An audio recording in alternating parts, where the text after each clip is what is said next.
Ngayong araw guys, naisip namin na baka nagtatampo na sa amin ang aming owner jeep na si Tagtag. Kaya for today's video guys, ay ilalaan nga pala namin ang araw na to para sa kanyang pamper day. Kaya talaga nga namang magbabalik alindog na ngayon si Tagtag guys. At syempre, mas lalo siyang pupogi dahil bago na nga pala ang kulay ng kanyang mugs. Grabe, bagay na bagay oh.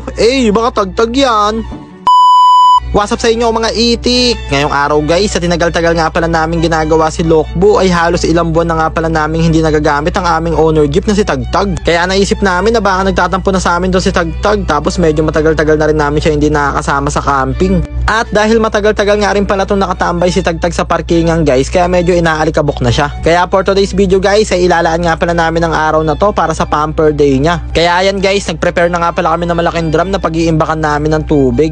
At ayan, syempre naka-activate na nga rin pala yung dashcam ni Tagtag. Syempre in case of emergency ay meron tayong ebidensya. Grabe, sobrang namiss nga rin namin tong gamitin sa camping si Tagtag guys. Dahil sa mga hindi nga pala nakakaalam, etong si Tagtag nga pala ang aming kauna-unahang first car. Nabili nga pala namin tong si Tagtag guys noong November 2022. Almost 2 years na rin sa amin tong si Tagtag at sobrang laking pakanabang neto sa amin. Kaya talaga nga namang napamahal na kami dito. Kaya masasabi talaga namin na may continental value na sa amin tong si Tagtag. Napakarami na nga rin pala namin pinagdaanan kasama tong si Tagtag. At napakarami na rin pala namin nagawang nature trip kasama to. Malayo-layo na rin yung narating neto ni Tagtag guys. Umabot na nga rin pala to ng Bicol. Grabe, nakaka-touch. Kaya bago pa ako maiyak guys, background music, pasok!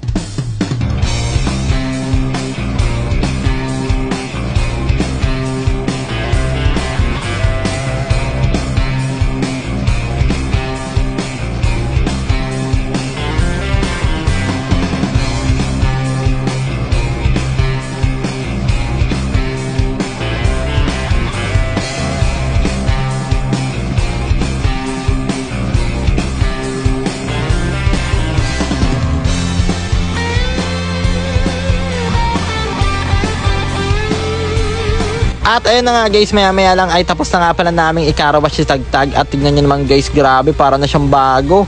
Parang bagong labas sa kaso.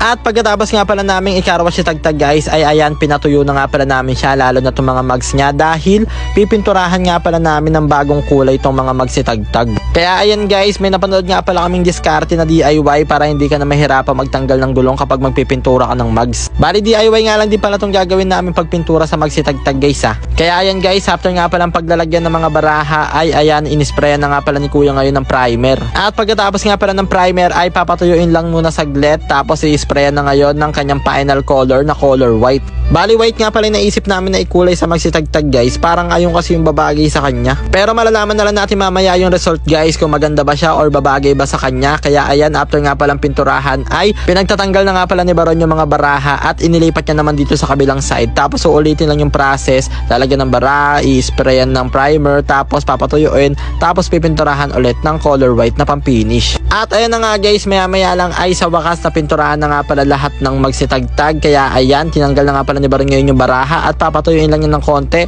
At eto na nga pala ang result. Grabe, bumagay nga guys, nagmukhang bata ulit si Tagtag. Baka Tagtag yan. At ayan na nga guys, after nga pala namin gawin si Tagtag ay syempre hindi matatapos ang araw na to na hindi tayo magkakape. Kaya ayan, tamang kapeng barako muna tayo ngayon dito at tamang kape na naman ng mga itik. Ang daming walang nagtatanong saan daw next destination natin? Yung mga long rides natin. Long rides natin. Bali ang plano natin this January. Mag-ano muna tayo mga provincial loop. Batangas yan. Buong Batangas lilibutin muna natin. Batangas, Laguna, Quezon Province, Mindoro. Yan, maglulok tayo. So makarating ng Boracay. Kung sintol yan, pupunta rin tayo dyan tol, Boracay. Pero hanggang Katiklan lang yan no? Oo, Katiklan. Tapos hanggang Katiklan lang yata si Lokbo. Kasi hindi makatawid ng isla ng Boracay kasi sinasakay sa Ay, iniiwan lang pala yun mga Oo, sumasakay lang sa may parang bangka na malaki. At ayun na nga guys, habang nag-uusap-usap nga pala kami dito at nagkakape, ay may pumukaw ng aming pansin. Ayun guys once in a lifetime lang sa buhay namin na may nakita kaming guwapings na kambing. Ayun ang pogi niya guys, kaya ang dami lumalapit sa kanya ng mga may abab. Ang angas ka mo ng hairstyle niya guys, ayun naka burst fade. Burst fade pa rin to ya.